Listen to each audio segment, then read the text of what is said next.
কি কি নেবো না বিরিয়ানির জন্য? বাড়ির বিরিয়ানির জন্য কি বউকে কি নেবো? দেখা না না, বাড়ির বিরিয়ানির জন্য কি কি নেবো? মেয়ের বাড়ি বিরিয়ানির জন্য এই চাল নেবে। এই চালটা নেবো, হ্যাঁ, আচ্ছা। এই চালটা বাঁশকাঠি না কি চাল আছে? বাঁশকাঠি, হ্যাঁ হ্যাঁ, বাঁশকাঠি হোক বা বাসমতি হোক। বাসমতি হোক, সেই বাসমতি আছে। বাসমতি চাল নিলে। হ্যাঁ।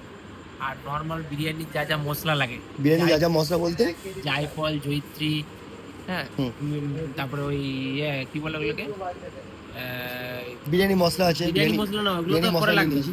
জায়ফল, জয়িত্রী মেন, আর হচ্ছে এগুলোকে যেগুলো বেশি কেশর, কেশর, এইসবগুলো নিলে। হ্যাঁ। নিয়ে একটা কানিতে বাঁধলে, হ্যাঁ। দিয়ে এবারে চাল দিলে, জল দিলে, আর তার সঙ্গে কানিতে বাঁধা ওইটা ফেলে দিলে, তোমার সেন্টটা আসার জন্য। সেন্টটা চলে এলো, এবার ফুটালো, জল ফুটলো, ভাত যখন একটু মিডিয়াম হলো, তখন তুমি নামিয়ে দিলে, মানে একটু গরম থাকতে, মানে ডাক্তার থাকতে থাকতে, হুম।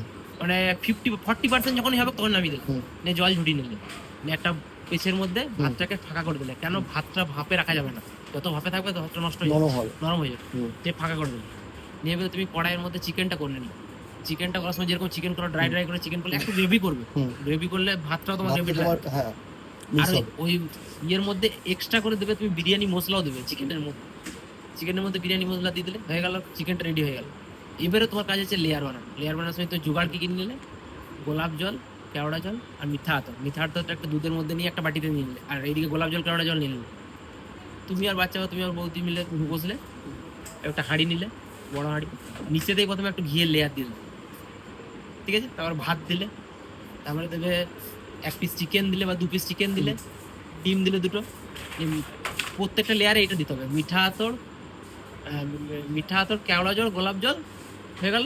একটু বিরিয়ানি মশলা ছড়িয়ে দিলে, আবার ভাত ঢাকা দিলে, আবার একটু ঘি ছড়িয়ে দিলে, আবার এবারে তুমি মিঠা জল, মানে যাদের বাড়িতে যেমন মানে পার্সেন্ট থাকবে ততটা আমি কোয়ান্টিটি করবো। হ্যাঁ ততটা কোয়ান্টিটি করবে। এবারে লেয়ারটা যত বেশি হবে, মনে করো তোমার ঘরে 4 জন চারজন লোক, তাহলে তুমি প্রত্যেকটা লেয়ারে একটা করে চিকেন। আচ্ছা। আমার ঘরে যদি 12টা লোক হয়, আমি প্রত্যেকটা লেয়ারে দুটো করে দেবো, মানে লেয়ারের সংখ্যাটা যেন মোটামুটি 3টে লেয়ার হয়, তাহলে খুব ভালো হবে।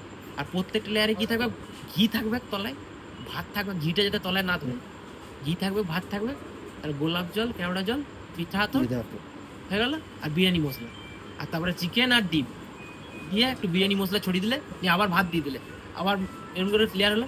লাস্টের লেয়ারে কিন্তু ভাত দিয়েই বন্ধ হবে। আচ্ছা। নিয়ে ঢাকনা দিয়ে দিলে, একটু ময়দার ইয়ে করে পেস্ট করে দিলে, নিয়ে ভাতটা ডাইরেক্ট হাঁড়িতে বসাবে, মানে গ্যাসে বসাবে। আচ্ছা। একটা ইন্ডাকশনের মধ্যে জল বসালে, বা গ্যাসেও জল বসাতে হবে। ইন্ডাকশনে জল বসালে, জলটা যখন এবারে গরম গরম হয়ে আসছে, তখন ভাতটা বসিয়ে দাও। নিয়ে ইন্ডাকশন চালুই থাকবে, ইন্ডাকশনটা 400-তে করে দিলে, হালকা হালকা করে ভাপ বেরোতে থাকবে, জল ফুটতে থাকবে, মানে ডাইরেক্টও স্টিমটা পাবে না। ডাইরেক্ট স্টিমটা পেলে কি হবে, নিচে ভাতগুলো পুরো গলে যাবে, মানে ডাইরেক্ট আঁচটা দেবে না, ওই স্টিমে স্টিমে হতে হতে থাকবে। এমনি করে তুমি 15 মিনিট বসিয়ে দাও, 15 মিনিট বসানোর পর বন্ধ হয়ে থাক, আবার 1 ঘন্টা পর আবার 10 মিনিট দিয়ে দেবে, হতে থাকলে। এবার খাওয়ার ঠিক আছে, এবার মনে করছি আমি 9:30টায় খাবো, তার আধা ঘন্টা আগে আরেকবার স্টিম দিয়ে ছেড়ে দাও, গরম গরম একদম খেতে কেমন, ভালো লাগবে? দারুণ লাগবে। তুমি দোকানে বিরিয়ানি খেয়ে চলো বানিয়ে দেখি। একদম সময় তো লাগবে, সব সময় লাগবে। দেখো ভালো জিনিস খেতে গেলে সময় লাগবে।